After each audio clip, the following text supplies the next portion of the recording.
un economista, es una persona muy preparada con unas credenciales académicas bárbaras y que nos explica un poco más con respecto a este tema que es importantísimo. Yo decía ayer que es una de las reformas más radicales y explicaba también que estamos viendo la radicalización del proyecto que, por cierto, el propio presidente López Obrador lo advirtió justo me parece que hace 2 años, y dijo este último tramo de la transformación vamos a ver cosas muy buenas. Van a ser tiempos maravillosos para el país, va a haber muchos cambios, va a haber mucho fruto de la transformación y como siempre el presidente cumple, ¿no? lo que promete, pues lo estamos viendo, esta reforma. Ahora, importante será ver el papel que va a jugar el PRI y el PAN, porque miren ustedes, el presidente López Obrador manda esta propuesta radical, que es una propuesta que, como lo decía Tonatiuh, pues es una batalla que vale la pena dar, pero que va a costar muchísimo trabajo y que no necesariamente vamos a poder triunfar o vamos a poder lograrlo, pero que vale la pena dar esa lucha, vale la pena incluso que estemos hablando de estos temas. El presidente López Obrador lo que hace con esto es continuar congruente con una política de transformación radical, ¿no? Eso por un lado, es congruente. No es una cuestión que saque de la manga o de último momento, es algo que siempre ha estado en la mente del presidente López Obrador, que siempre ha estado en, digamos, la construcción de este proyecto de nación que lleva muchos años, ¿no? Por otro lado, pone en el debate público un tema que, como decía Tonatiuh, es un tema que genera muchísima molestia en las y los trabajadores mexicanos. Es decir, es un tema que no es ajeno a la realidad del pueblo, que es algo que está sin duda alguna presente en el día a día de la gente. ¿Qué es esto? Bueno, la democratización de todos los temas de la vida pública, de los que en mayor o menor medida nos afectan en nuestro día a día, y en ese caso esto nos afecta de manera central, toral, vertebral, a todas las mexicanas y a todos los mexicanos, a todos los trabajadores mexicanos. Y entonces, al ponerlo de esta forma en una discusión social, genera, por supuesto, que la gente empiece a opinar y empiece a debatir y empiece el consenso. Yo ayer explicaba cómo lleva a cabo el presidente López Obrador su política transformadora radical a través del consenso, a través del respaldo popular. Por eso el presidente dice, con el pueblo todo, sin el pueblo nada. Entonces, está empezando la discusión social, que eso es importantísimo. Pero vea usted un tercer escenario, que es un tercer escenario que me parece muy interesante, que es el que lo pone en una coyuntura electoral con una estrategia también. El único objetivo es que se logre, ¿eh? O sea, esa es la premisa. Tengamos en mente eso. El objetivo principal es que se logre. ¿Cómo se va a lograr? Ese es otro tema. Y una de las formas de las que el presidente está pensando que se puede lograr es meter en una presión social al PRI y al PAN. Ya está la discusión en las redes sociales. Necesitamos que esta discusión que está en las redes sociales empiece a llegar a las calles. Para eso es importante los comités, la movilización. Yo he hablado aquí, sin movilización no vamos a poder seguir edificando la patria nueva que el presidente López Obrador está construyendo. No vamos a poder lograr esa construcción. Entonces necesitamos que haya círculos de debate, que estos videos se reproduzcan, se distribuyan en el WhatsApp con nuestros tíos, con nuestros abuelos, con nuestros padres, con nuestros hermanos, para que todos sepamos que el presidente está abriendo la posibilidad a cambiar la realidad de ese atentado, que bien lo dice así Tonatiuh hace unos momentos, ¿no? Entonces, está empezando a ejercer una presión sobre la oposición, sobre esta clase putrefacta derrotada en 2018, y la está poniendo en una disyuntiva. Por eso lo pone en este tramo último de su gobierno, a unos meses de la elección presidencial. Entonces, lo que va a querer la oposición, sin duda alguna, es que esto no se discuta hasta después de las elecciones presidenciales. Y el mejor escenario que vislumbre el presidente López Obrador, y que todos nosotros también apostamos a que sí sea, y hay que presionar para que así sea, es que esto se discuta antes de las elecciones del 2024. Porque ahí entonces vamos a ver,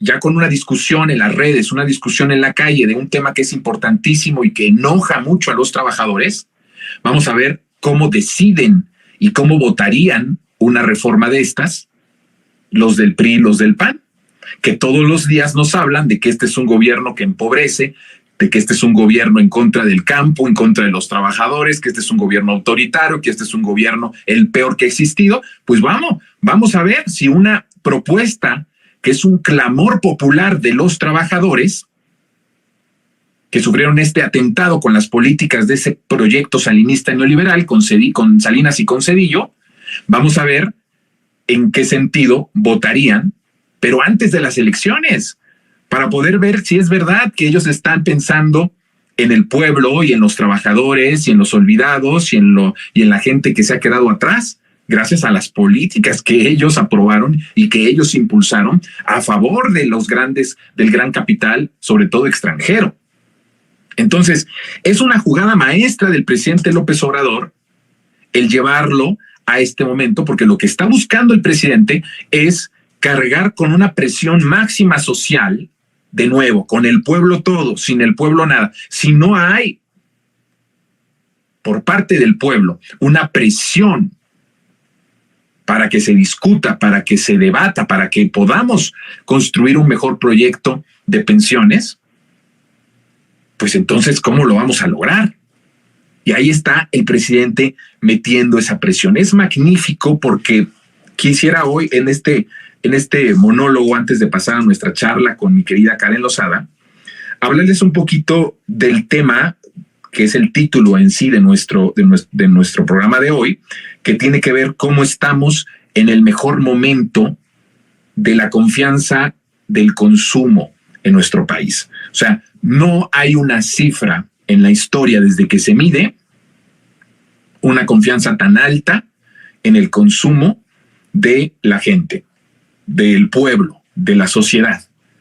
¿Cómo se está logrando todo esto? Y quiero recalcar algunas de las declaraciones, no de analistas que militan en la Cuarta Transformación, sino de analistas financieros que están asombrados de todos estos, de todas estas cifras económicas que son importantísimas. Bueno, estamos hablando de que no ha habido una cifra como la que tenemos ahora con respecto a la confianza al consumidor. A ver, el analista económico Marco Arias del grupo financiero Monex, que ustedes además pues conocen muy bien cuando hablamos de Monex quiénes son ellos, ¿verdad? Pero hasta ellos, imagínense, están hablando de el registro histórico de esta fortaleza del consumo que nunca había habido en la historia del país.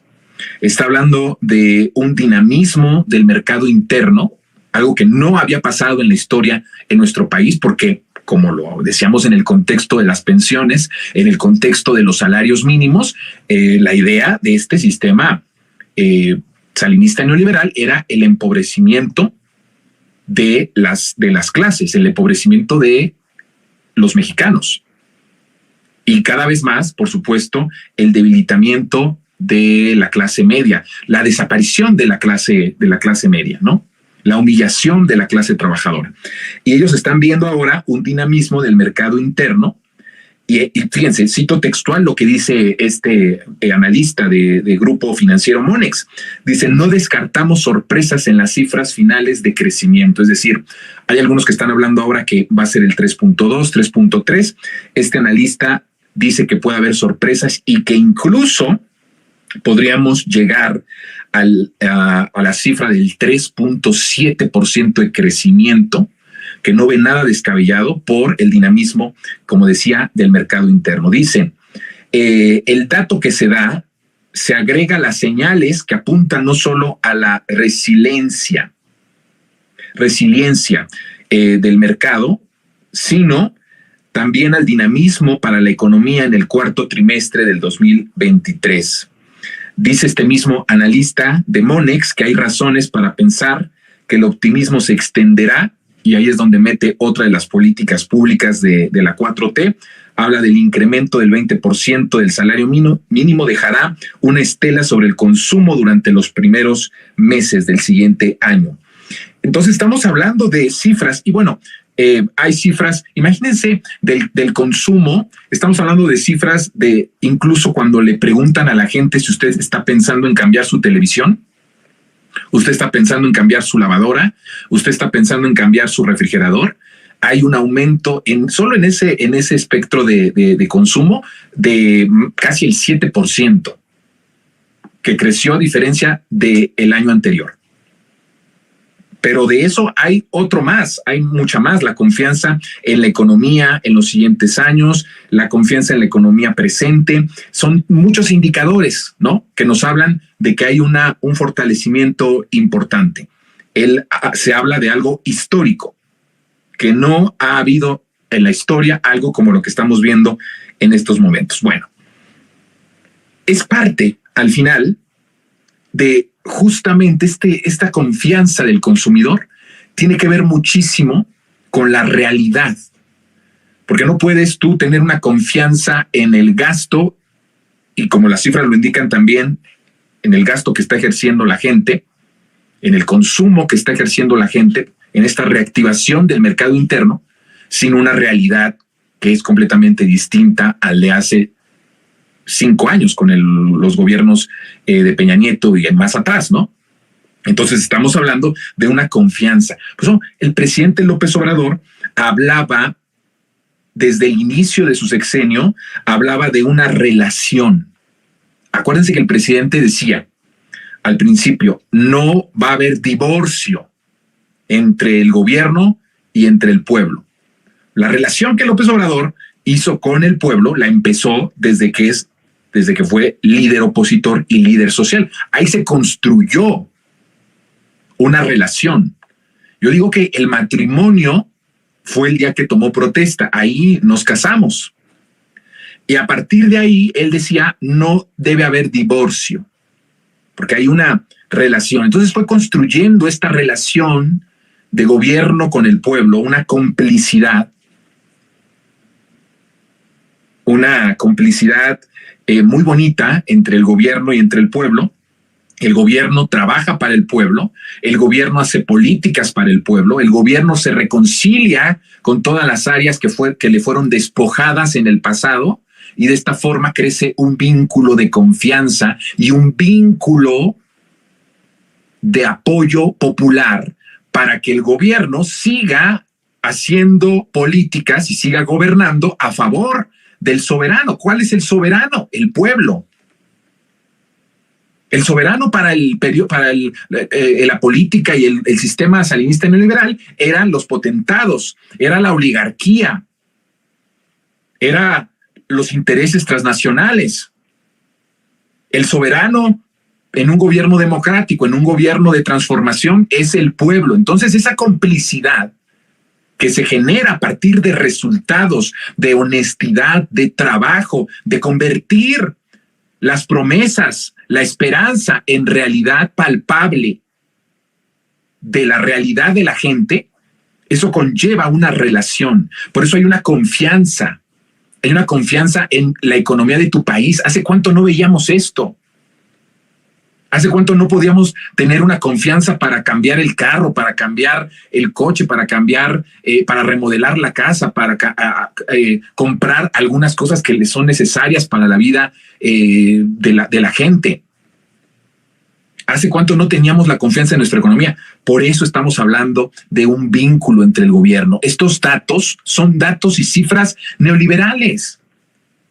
Estamos hablando de que en las propias mediciones neoliberales estamos marcando récords, estamos marcando cifras históricas que no se veían en el periodo salinista neoliberal, en el periodo en donde se formaron también estas mediciones, porque hay que decir, todas estas mediciones son mediciones completamente tecnocráticas y completamente neoliberales. Pero hasta en las cifras, en sus mediciones, en sus reglas o basado en sus reglas, estamos rompiendo los récords, que estamos hablando, la construcción de un país completamente nuevo. Yo decía, hay un monólogo completo cuando hablo de la reconciliación. Era importante la reconciliación con todas las áreas de la vida pública, con todos los sectores afectados del país. Estamos hablando del empobrecimiento de más del 60% del país. Pero ese 60% del país es diverso en su actividad económica, en su profesión, en su realidad, incluso en su situación demográfica y geográfica. Por eso, cuando hablamos de reconciliación, es un proceso lento, pero que se está llevando a cabo. Te reconcilias con el campo, te reconcilias con las mujeres, te reconcilias con los jóvenes, te reconcilias con los adultos mayores y ahora quieres reconciliarte con los trabajadores. Es decir, la propuesta de la reforma a la pensión, a las pensiones o a las afores es una reconciliación.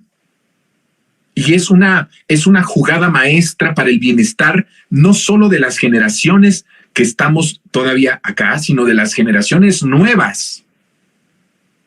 Por eso estamos hablando de una transformación profunda que logre edificar el nacimiento de una patria nueva. Por eso hay un monólogo también que tengo específico que hablo de la patria nueva. Hay confianza de la gente por primera vez en su economía, porque en anteriores administraciones no podía haber confianza porque había desilusión, había desesperanza, había pobreza, había desesperación. La gente no podía consumir, no podía tener acceso a lo más básico para su supervivencia. Por eso hay otro monólogo también en donde hablo que la 4T es más un modelo de supervivencia. Por eso es importantísimo que se construya un segundo piso, que se edifique una patria nueva. Porque estamos hablando de un gobierno, el de López Obrador, un gobierno salvavidas, que literalmente salvó a la sociedad, al pueblo, de hundirse en la completa miseria. Pero no nos vamos a quedar en eso. Por eso el presidente está pensando hacia futuro. Y estamos viendo la construcción de una patria completamente nueva. Pero ¿cómo puedes construir una patria nueva sin una reconciliación? Y el presidente lo que ha hecho es la reivindicación de todos los sectores agraviados, de todos los sectores humillados, de un pueblo entero que fue saqueado, que fue robado, que fue asesinado, que fue perseguido, que fue humillado, que fue olvidado, que fue postrado a los intereses económicos de unas cuantas familias nacionales y transnacionales. Estamos viendo el enfrentamiento abierto con esto, como lo decía Tonatiuh, no solo a la oligarquía mexicana, sino ahora el presidente López Obrador está abriendo un frente de batalla muy fuerte en contra del gran capital extranjero. Por eso hablo de que López Obrador es el mejor presidente de la historia. Por eso hablo de que es el presidente más transformador de la historia. Y advierto que mucho de lo que se sembró con López Obrador se va a cosechar en las siguientes décadas. De tal forma que, hablando de mi persona, a lo mejor si llego a esa edad, no sé si voy a llegar, pero si llegara a los 60, 70 años, el país que voy a poder ver a los 60 o 70 años va a ser un país completamente distinto, en donde todo esto que padeció el pueblo desde los 80 hasta el 2018 va a ser un mero retrato y una mera conciencia y memoria colectiva de que nunca más podemos renunciar a que México es nuestro y no de unos cuantos. Por eso es importante esto que hacemos, es documentar, que se quede aquí estos programas para las siguientes décadas y se pueda documentar para que nunca olvidemos qué fue lo que hicimos en este periodo de transformación. ¿Se da usted cuenta lo maravilloso de los que nos está tocando vivir, a los que estamos construyendo usted y yo, esta transformación, este país nuevo, que cuando tengamos 60, 70, hay algunos que ya nos ven, hermosas personas adultas mayores que se me acercan en la calle y me abrazan, y que es un sentimiento tan hermoso las palabras que me dicen y lo que me escriben también en las redes y lo que me dicen cuando me ven en la calle. Usted no sabe, eso es lo que es mi ganancia más grande, ¿sabe? No importa que no me dan más espacios en la televisión pública, no importa que no quieran mi voz en la televisión pública, eso no importa. Lo que importa es que la gente me abrace y me diga cosas hermosas, porque estamos construyendo también nuevas narrativas, ¿sabe usted?